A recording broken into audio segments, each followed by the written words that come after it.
What's up, guys? It's McNulty here. Welcome back to the channel and welcome to the June 2024 balance update. I was waiting for this one and it has not disappointed. I mean, there are quite a lot of goings on happening in this update. There's certainly a lot of changes to a lot of beloved heroes. And I may have called something in my last video, I'm just saying.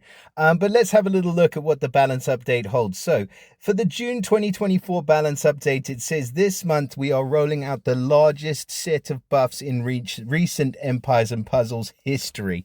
I'm inclined to agree with you. A whopping 31 families are receiving a long-awaited boost to their costume bonus. Various heroes across 7 families are receiving positive tweaks, and 6 June heroes of the month, plus 2 costumes hailing from previous years, are getting some love. Whether they're getting enough love remains to be seen. At the other end of the table, Pepperflame's power, too much, is being slightly toned down, and there will also be a general change to how status elements secondary effects work. These are the big changes. They've saved the big ones for last, the big boys for last. And if you've seen your little gift in your inbox, you got a little epic tome of experience, I believe. I don't think that's enough to make up for these nerfs, to be fair. But there's a change to how general status elements secondary effects work. Such effects will no longer trigger unless specifically stated otherwise. So they've left that little bit in there, unless specifically stated otherwise. So they kind of want to leave the door open a little bit. So they're not saying it's an error. I think it would have been better to say this effect wasn't working as intended and then just leave it at that. But they've left the door open ajar, which is not great. So when a status element's replaced with itself, full details are as follows. So the buffs we've got are going to be for the Calvala family. We know that the Calvala family is coming up soon, so their old bonuses are going to be replaced by new bonuses. It's just an increase on the stats, the attack, defense, health, and then the mana generation stays the same. We've got increases for the Legends 2017, 2018, and 2019 families. Just bear in mind, these are all costume bonus buffs. They're not just buffs for your heroes that you might have from those days. They are for the costumes specifically, so not for all heroes. So the Legends families get a bonus from 21% attack defense to 28 attack and 26 defense, up to 45% health and 5% mana generation. So they are kind of keeping track. I do like that bonus for the older costumes for the Legends heroes. The Atlantis, Lagoon and Sakura family, it looks like they've listened. Have they actually freaking listened? Do they actually watch the videos that I make? I think they might, because they have increased this by a decent amount. Finally. So the old bonus was 10% attack and defense. It's gone up to 22% attack, 20% defense, up from 15% health to 25% health, and the 5% mana generation. That to me seems like a really, really good job. I'm honestly just stunned that they've actually done that, and that they've done that to that degree, which is perfect. That's just about where it needs to be. But we'll see. We'll do some testing with those families and just make sure that they are correct. All Valhalla realms, again, a pretty decent increase for them from 16 attack to 23 attack. We've seen it going up in increments of like 1%, and it's just too slow. 16 defense to 21 defense, 28 health to 35 health. And then the all-important 5% mana generation stays the same. Underworld family, similar story here, about a 5-6% boost across all categories. The Sun and the Moon families, obviously they're going to get a much lower boost. I don't even think they need one just yet. I don't think so. I think they are keeping pace with the power of the heroes that are being released into the game at the moment, so I'm not sure they really need a boost. It's just going to cause things to go a little bit faster, but if you're happy doing that, then you're happy doing that. Just let it be. The Defenders of Atlantis, so we've got increases for the Atlantis family costumes. Again, like I say, that's just tracking. Seems like it's tracking a little bit too quickly for my liking. But then, you know, come like December this year, these will all be upwards of like 50, 60, 70% on all of these if you want to keep it relevant. I feel like there should just be some kind of factory reset button and just put everybody back on the same level. Like everyone has a team power of 1,500. or whatever it is, or 1,000, and that is it. And everybody's stats are adjusted to meet that mark, and then we start again. I think a lot of people would be for that. I think you'd be surprised how many people would be for that. Anyway, Morlovia and Winter families. So again, this is going to be coming up pretty soon. I know it's only a few months away, and we don't want to wish summer away. Please don't wish summer away. This winter feels like it was ages. But they are getting a really big, beefy boost. So if you do have some of the Morlovia, obviously the costumes that'll be coming in, up to 22% attack, defense is 20% and 25% health, and then the 5% mana. Guardian, Pirate, Avalon, Grim Forest, and Wonderland families, very similar. They did increase, receive a really good increase actually recently. And then we've got a change to the Garrison Guard. So this is a massive one. Did these guys really need a buff? Probably not. They are literally the newest released heroes in the whole game, the Garrison Guard family. So they've had a passive skill added, which is a resistance against mana reduction. Seems pretty strong to me. Okay, Greg's my only one who's going to benefit from that, but I guess, you know, there are some other really staunch heroes. Vanya, we've seen Vanya's stats increased. Again, just not really necessary. And the Shield Guard Mega Minions inherited HPs increased from 60 to 65%. Attack is increased from 160 to 180%. Kalen, I mean, increases right across the board. Kalen, I'm struggling to remember exactly what he does off the top of my head, because you might be able to see the card, but I can't. But the attack, defense, and health's been increased. Again, increases on the Shield Guard Mega Minion. The Goblin family, Grimsteel. Funny that they should do this, because honestly, I took so much flack for putting Grimsteel as, like, I think I put him as a C amongst the goblins, and people were like, man, you cannot put this guy in C, he's like the greatest hero, the greatest things in sliced bread. And I was like, well, he is at slow speed, like, it's a massive effect, but he is at slow speed. And I since changed my mind on Grimsteel, but look here, he has been given a heck of a buff. So his stats have been increased, but his growth effect's been increased. And it's on 400 to 450 on both the attack and defense, which is awesome. I mean, he didn't probably need it, but that is pretty huge for Mr. Grimsteel, and he is actually one of the most easily underestimated heroes, as I found out. So a fantastic hero in Grimsteel. Scroll Beast, so our newest, I believe he's a goblin, isn't he? Yeah. So Scroll Beast, his stats have been increased there, and his direct damage has been increased, so 335 to 365. That's a pretty good increase. And the wither effect's been increased from 350 to 400 on the attack. I mean, it is less effective against the attack, but those are still some pretty decent increases for Scroll Beast. I didn't think he was that great, to be honest, when he's upon his release, but I think these are probably necessary, just to keep him as relevant as some of the other guys in the Goblins family. Fizz Coil, his wither effect's been increased from 160 to 200, attack and defense. It does seem necessary. I mean, 160 does seem a little bit low, but then why am I complaining? It's only making things harder for me. Anyways, that's absolutely fine for Fizz Coil. So I'm not against the Goblins family, and certainly if you do own Grimsteel, you can consider yourself super lucky with this buff. The Investigator family, Abigail, probably one of the worst, kind of weirdest Investigator heroes. They're looking at increasing her stats. Direct damage increase, again, it's a really minor one, 230 to 260. And the Kulu Zulu minion, whatever you want to call it, HP's been increased, and the bleed damage increased. I would say it's probably still not going to be that effective of a hero, unfortunately. I don't think Abigail, I think she's fallen a bit short of the mark. Atwood, we've bumped his stats up because he missed out on the stat boost from last time. Hunter, they've seen fit to increase his attack, defense, and health, and the direct damage as well. In fact, I think Hunter's a really, really great hero. There's a lot of good ones, but I mean, for me, and without doing a full-on tier list, I love Hunter and Dolores. and obviously Atwood. I mean, if I could have those three, I'm not asking for too much, am I? I just want the three mystery heroes that are probably the hardest to get in the game. But yeah, Hunter I think is amazing, and I don't really think he needs this increase. But anyway, he's got it. Journey family. Erlang Shen.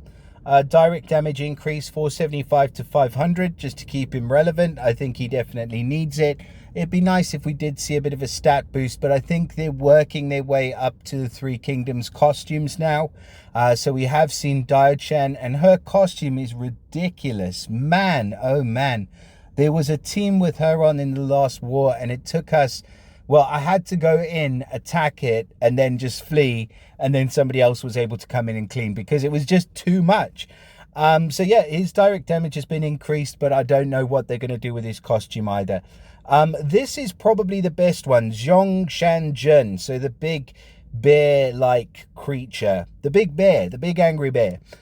So we've increased the range of all of his effects, which is awesome.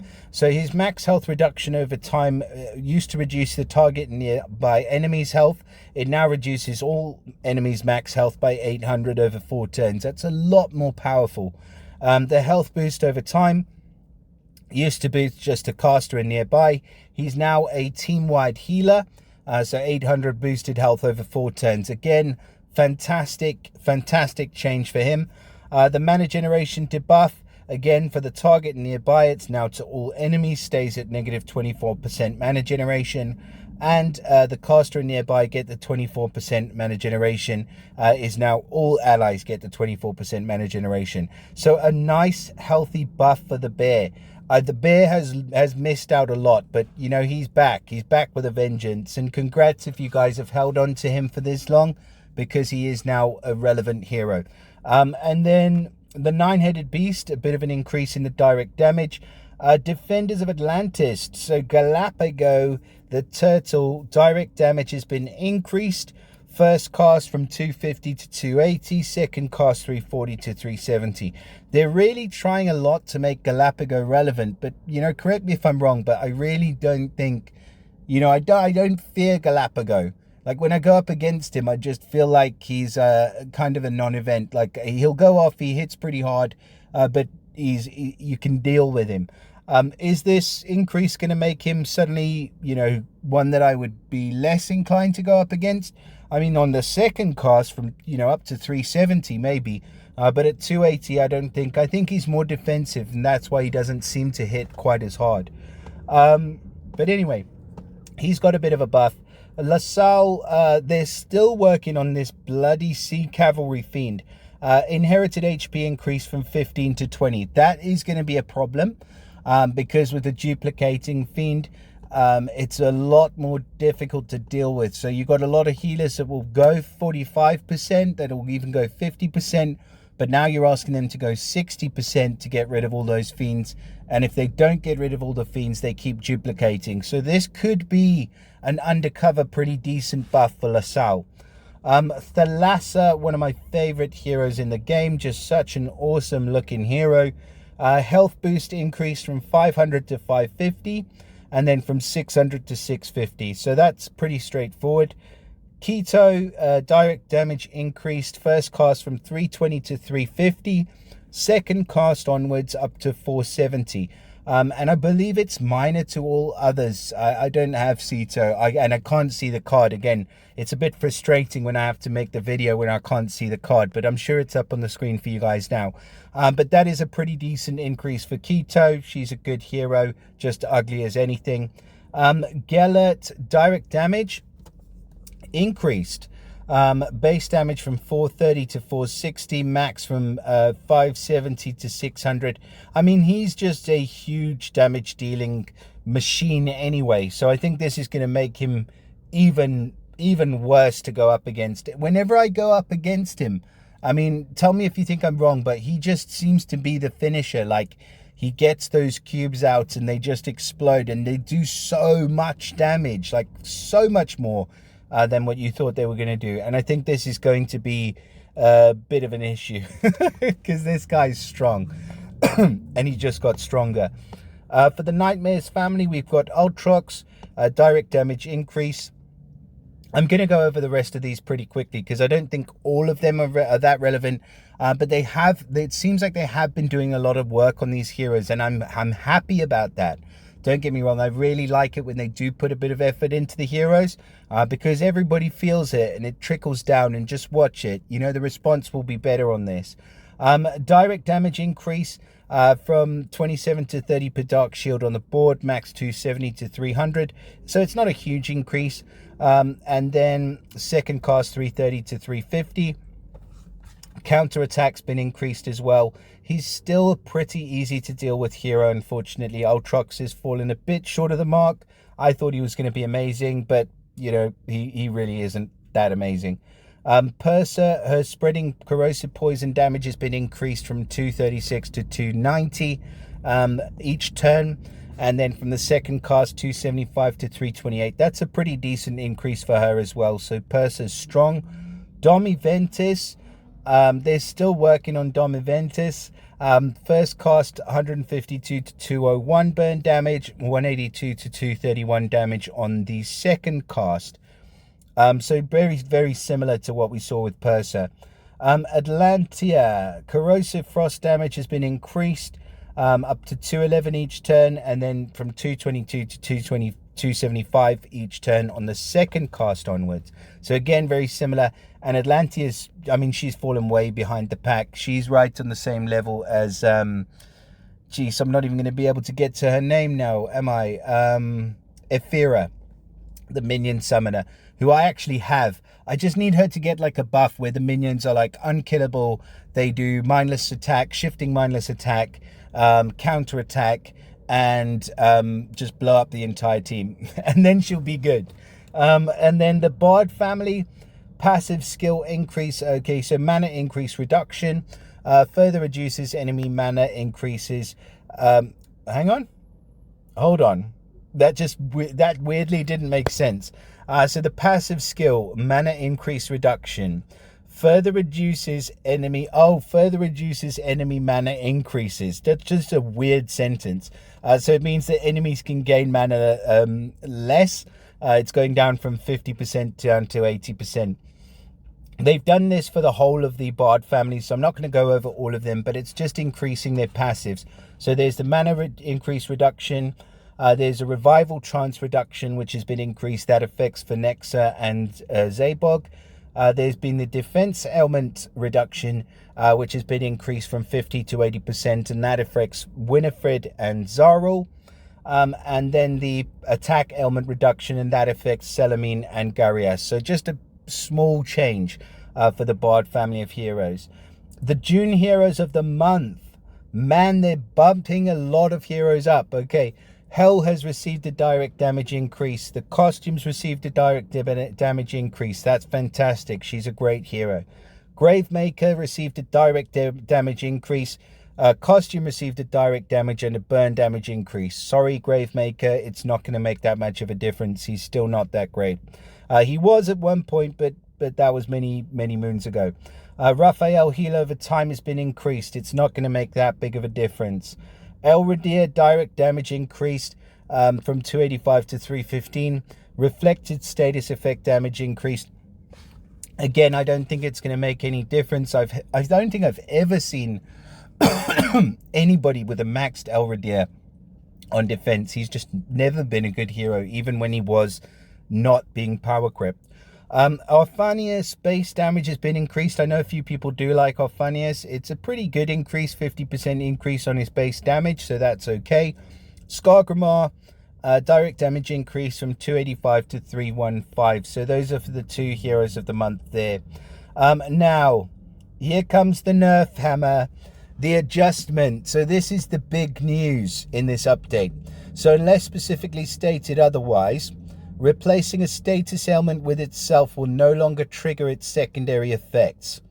This change affects the following heroes: Pepperflame, Pop Hit, Starwalker, Erlang, Grimsteel, Fizzcoil, and Boots. So, this is a biggie, because I've got Pop Hit. Now, what I was thinking is initially, like, it was interesting because I put the defense down on somebody, and then I use another hero and they do defense down. It removes the effect, and then it adds that defense down effect, and then they suffer the damage because the effect's been removed. Okay.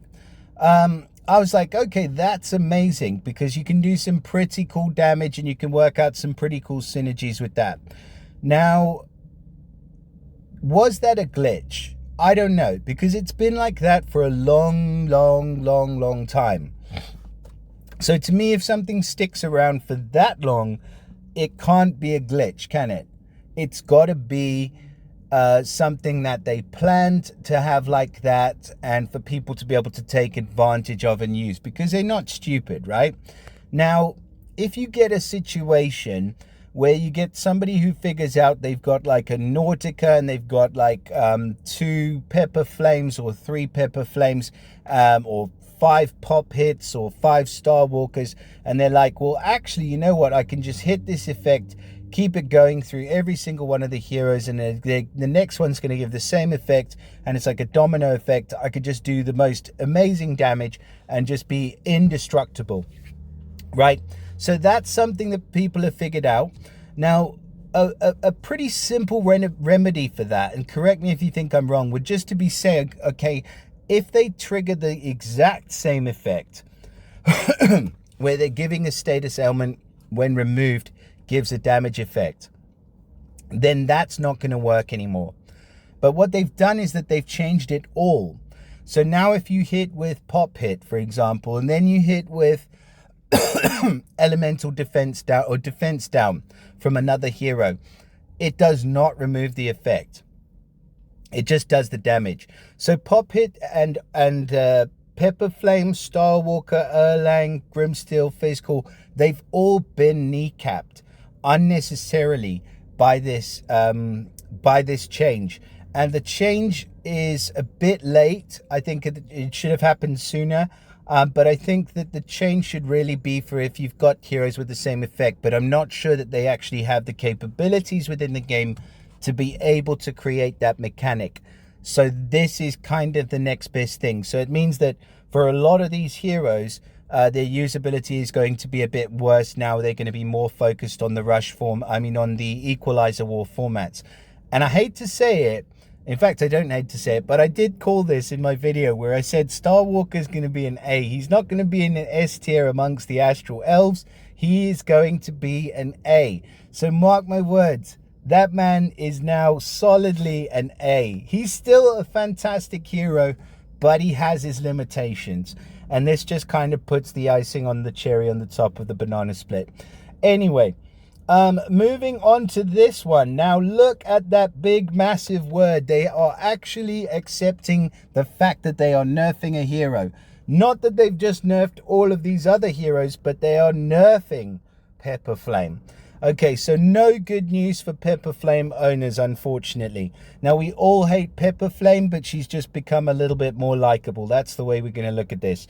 So Pepperflame's direct damage has been reduced from 485 to 450%. It's still a lot of damage, don't get me wrong, but it has been reduced.